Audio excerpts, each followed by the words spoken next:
Once upon a time, Belinda, the good witch, with a heart pure and true, lived in a cottage with a garden of mystical dew. Her spells were for healing, her potions for cheer. She banished all sorrow and conquered all fear. One evening she gazed in her mirror, so grand. A beautiful glass she held in her hand. Instead of her face, with its kind, gentle smile, a shadow took over for more than a while. A black cat stared back with eyes of bright green. The loveliest creature she'd ever had seen. No fright did she feel, just a sense of delight. A friend had appeared in the fading twilight. "Hello, little friend," Belinda did say. "Have you come here to stay and brighten my day?" The cat gave a nod and let out a soft purr. A mystical feeling, without any blur. The mirror's reflection then shimmered and gleamed. And the cat stepped right out, more real than she'd dreamed. Belinda reached out and stroked the sleek fur. And the cat found its place on the hearth with a purr. Now Belinda and Onyx, her friend with the sheen, are the kindest of friends that you've ever had seen. He helps with her spells, he finds all she needs. A true companion to do good, kind deeds. In a tower of books, with beakers and flasks, lived Samantha, the witch, who loved all her tasks. No dusty old spells or curses for her. She'd rather find answers and make a great stir. She studied the stars, the elements' might, and learned how to capture a shimmering light. She'd mix up a potion, a bubbling brew, to make a new nebula, vibrant and new. With copper and zinc and a sprinkle of space, she'd conjure a star, set it right in its place. The heavens would brighten, the constellations would shift. A brand new creation, a celestial gift. One fateful night, with the moon hanging low, she mixed a new potion, to make a star glow. The liquid was silver, the steam turned to gold. A story of magic, that's yet to be told. She poured in the last drop, with a trembling hand. A star was about to be born in the land. But instead of a star, a new form did arise. A whisper of stardust with curious eyes. It danced in the air, a wisp and a gleam. A creature of light from a celestial dream. It landed quite gently on top of her head. A beautiful being, no words could be said. Now Samantha the witch and her stardust new friend explore from the castle high, the vast cosmos, their journey's no end. They gaze at the stars, the ones they have made, and dance through the nebulae, unafraid. The midday sun, a warm, golden kiss on Gwendolyn, a witch who loved this. She sat in the forest, a book on her knee. A wayward soul, wild and free. Her spells were of wind, her chants of the trees. She knew all the secrets the forest would please. The birds sang their songs, the river flowed by, as Gwendolyn smiled beneath the blue sky. But suddenly darkness, a dip in the light. A shadow had fallen, a loathsome sight. The stench was so foul, it wrinkled her nose. A great hulking form, on gnarly green toes. A troll, tall and gruesome, with warts on his face, had crept up behind her, right in her space. She started and gasped, and closed her small book. "Troll, what is it that you want?" A piercing look. He grunted and shuffled, a slow, heavy sound, and reached for her satchel, there on the ground. He grumbled and mumbled, a low, guttural plea. "I've lost my pet rock, can you find it for me?" Minerva the elder, with hair like the snow, watched Gwendolyn wander, and worried so. For days there was silence, no glimpse of her child. The forest seemed empty, no longer so mild. Minerva went searching, her heart filled with dread, through sun-dappled glades where her daughter had fled. The trees whispered softly, their leaves gently swayed. Gwendolyn was carried, a magical raid. A troll has her captive, under a spell's might. He took her from here in the fading of light. Minerva's old eyes, they hardened and gleamed. A fire ignited, a powerful dream. She ran back to her lab, a place dark and grand, and looked for her stash with a purposeful hand. The skulls of old trolls, from the last alley fight, were piled in a corner, a gruesome, grim sight. She gathered them close, each one with a charm, a magical beacon to keep her from harm. She'd set a great trap for the one she sought to find. a spell-casting vengeance of the most wicked kind. The crooked old troll, with a grumble and sigh, carried Gwendolen home, beneath a dark sky. His cottage was high, on a crag in the stone, a place where the mountain winds bitterly moaned. He set her down gently, and with a soft sound, his gnarled, warty frame gave way to the ground. He stretched and he shimmered, a magical change, a handsome dark prince, both stunning and strange. His hair was like midnight, his eyes held a gleam, a creature of sorrow, a long-forgotten dream. Her heart gave a flutter, a foolish, quick beat. Perhaps this dark rescue was not so defeat. She was so exhausted, no magic to cast, just strength enough to listen, her future held fast. I am Davant, he spoke, of the troll brethren line. 1 pint of your blood, for 20 moons mine. And then I'll be free, a prince of the light. And your life, though it's forfeit, won't fade from my sight. He stopped with a snort, his head turned to the breeze. He smelled all the magic, from Gwendolen's trees. He smelled a great magic, the death of his own. 1,000 dead trolls, and their powerful bone. He turned back to troll, with a growl and a stare. I will return, witch, and I'll take what you'll share. Nesta, the sister, with a fierce, worried plea, heard tales of Gwendolen, wild and so free, was lost to the woods, to a magical foe. A fear in her gut, a familiar deep woe. She rushed to her hoard, a treasure so grand, of eyes from fallen wizards, held in her hand. Jars upon jars of sight, and of power, a legion of watchers, for that fateful hour. She begged them for help, be my witnesses true. Bring sight to the forest, to find what is new. She'd hide them with squirrels, with rabbits and mice. A network of vision, a magical price. If Davant was found in the sacred wood's hold, his fate would be sealed, a story foretold. He'd be strung from the branches, a prisoner bound, his true self revealed on the hallowed ground. Nesta called out, to her friend, swift and sly, Gretel, a cat with a magical eye. Please, Gretel, take these, and scatter them wide. Be careful, dear friend, and remember to hide. Gretel took the bag, a light, hurried purr, and flew to the forest, with soft, feathered fur.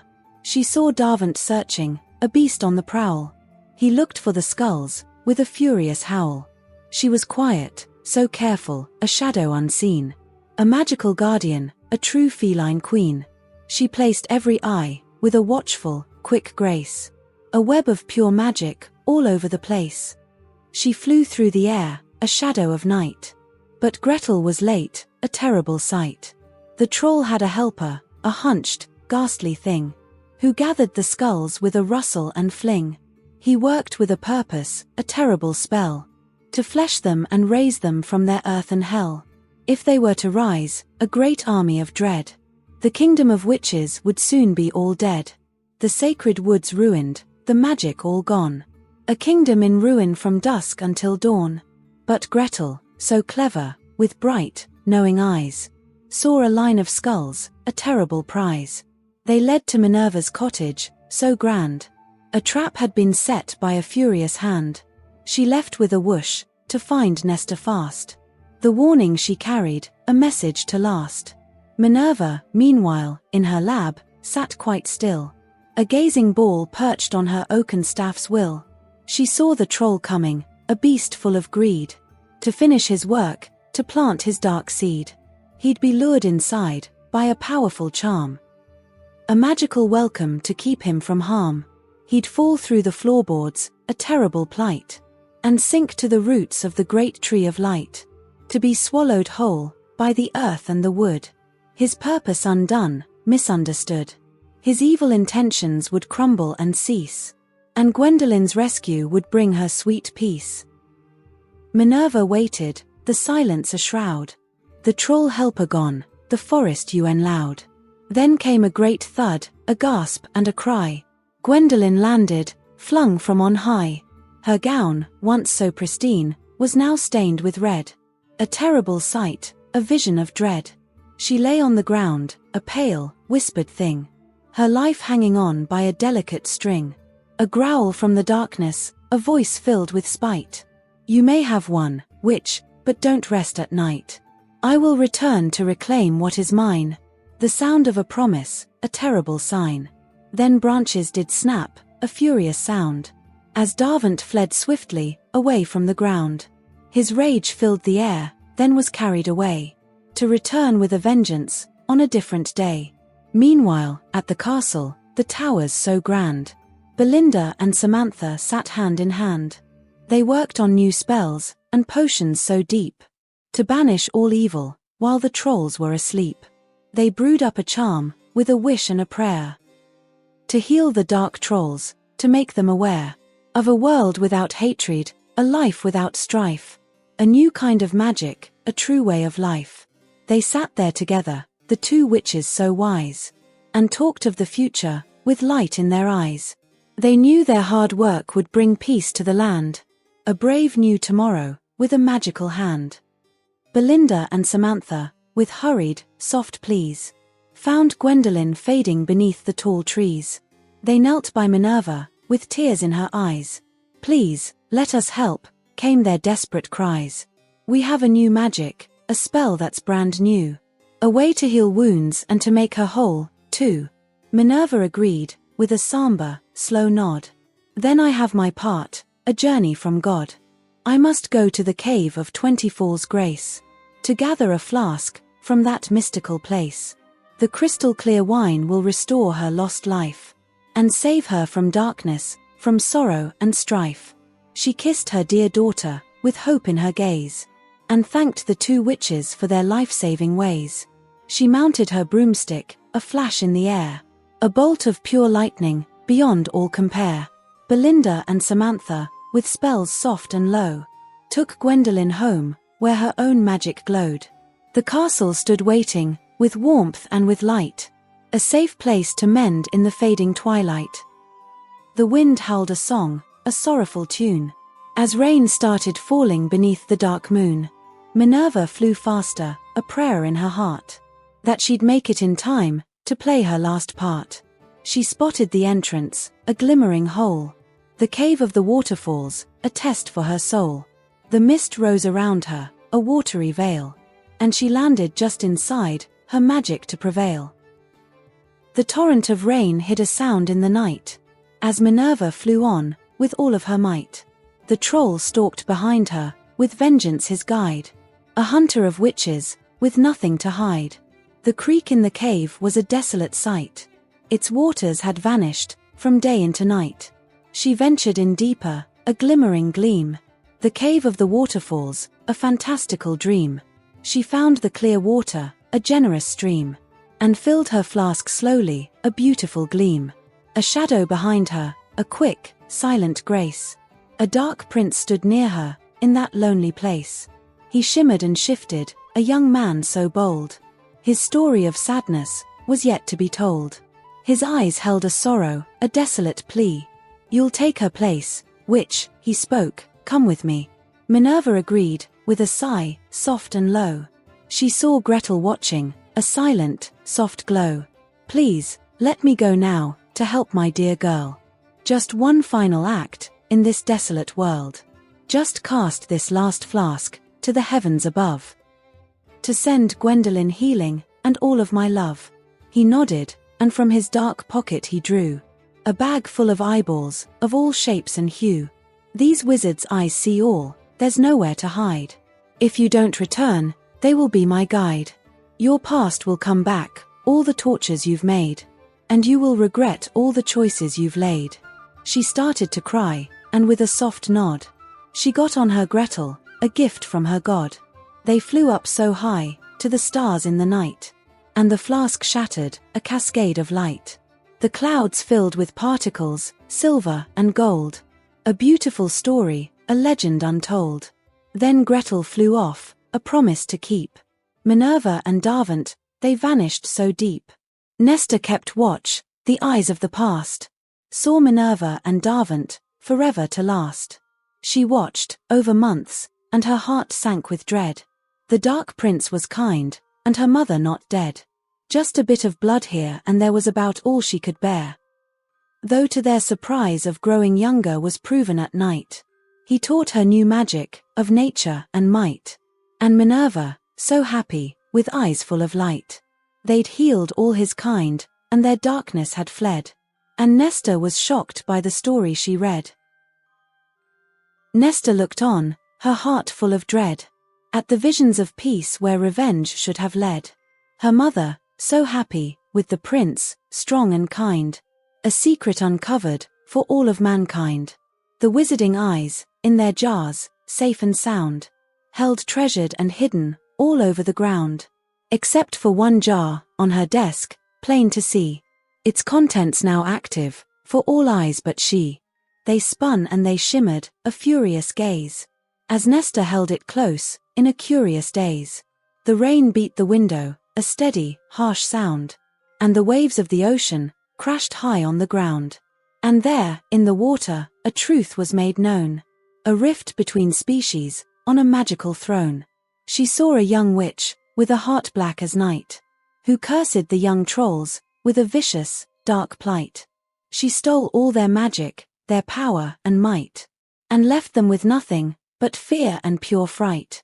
She warped their kind bodies, with gnarled, ugly warts, and turned them to monsters, with horrible snorts. The trolls only wanted their magic restored, but the witches had fled, their kind all ignored. Nestor cried out, with a terrible sob. The past had a secret, a treacherous job. She saw Davant's family, all twisted and warped. Their kindness and joy, forever usurped. The witches were villains, a terrible lie. And Nestor knew now, the reason why. Her blood was restored, her spirit reborn. Gwendolen played, from dusk until morn. An orphan's sad song, on her midnight violin. A melody weaving, a tale from within. She knew all the stories, the secrets untold. Of the trolls and the witches, from young and from old.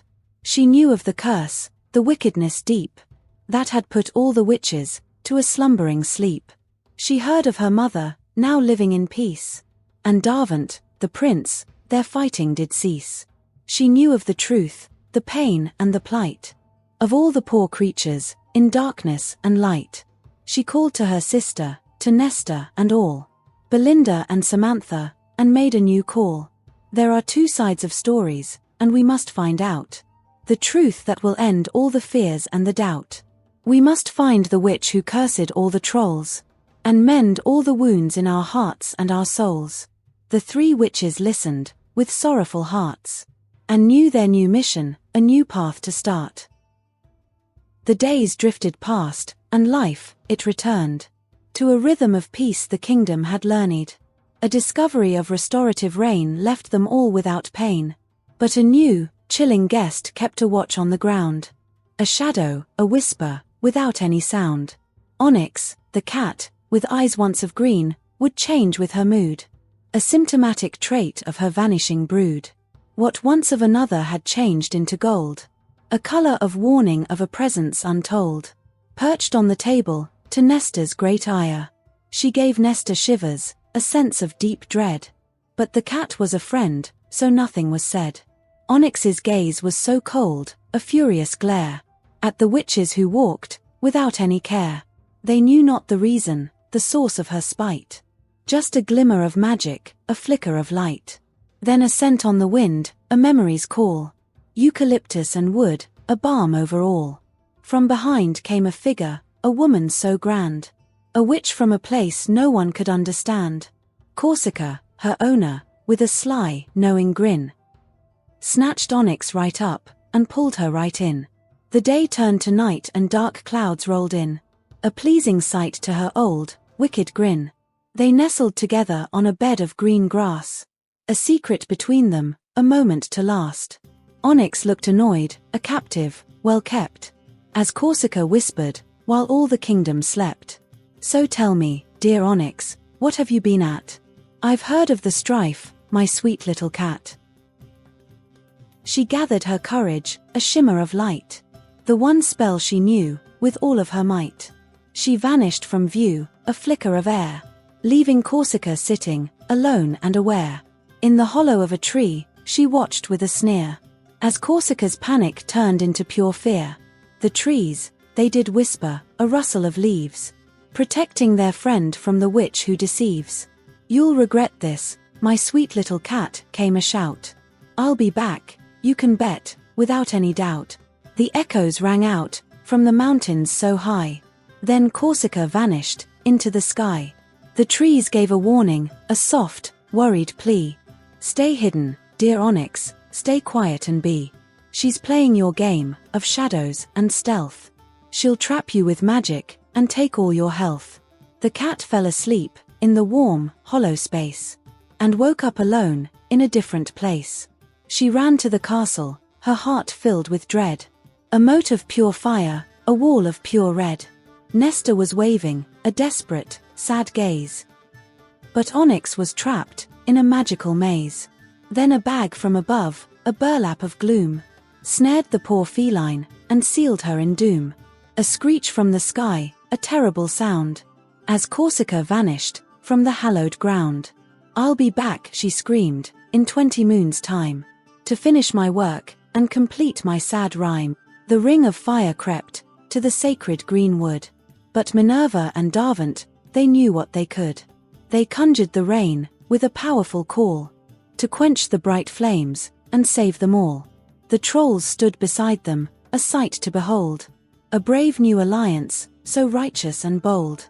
The witches of old, now lived with new fear. A darkness approaching, a foe drawing near. The flames died to embers, a smouldering hiss. And the forest was saved by a magical kiss. The trolls left the shadows, with a hesitant tread. Their grotesque forms filled the witches with dread. But the witches walked forward, their hearts full of grace, and thanked them, with tears, on that hallowed space. Then the high priestess, with a powerful call, summoned the witches, to stand up so tall. All those over 18, in a magical line, gathered together, a powerful sign. They stood near the forest, with courage so grand, and looked at the trolls, with a compassionate hand. That one act of kindness, of bravery and cheer, broke the old curse, that had lasted for years. The trolls shimmered and changed, right there in the light, to handsome young princes, a beautiful sight. They were welcomed inside, to a feast and a dance. A glorious new future, a second grand chance. A shield of pure magic, a force, strong and bright, protected the castle, both day and all night. Corsica watched, with a furious sneer. Her power now useless, her vengeance held near. But Nestor's heart ached for her dear feline friend. She knew her brave journey was far from the end. She went to the library, with Belinda and all, to answer their purpose, and stand up so tall. They searched for a spell, a secret so deep, to save their dear Onyx from a terrible sleep. Until we meet again. The end. Happy Halloween.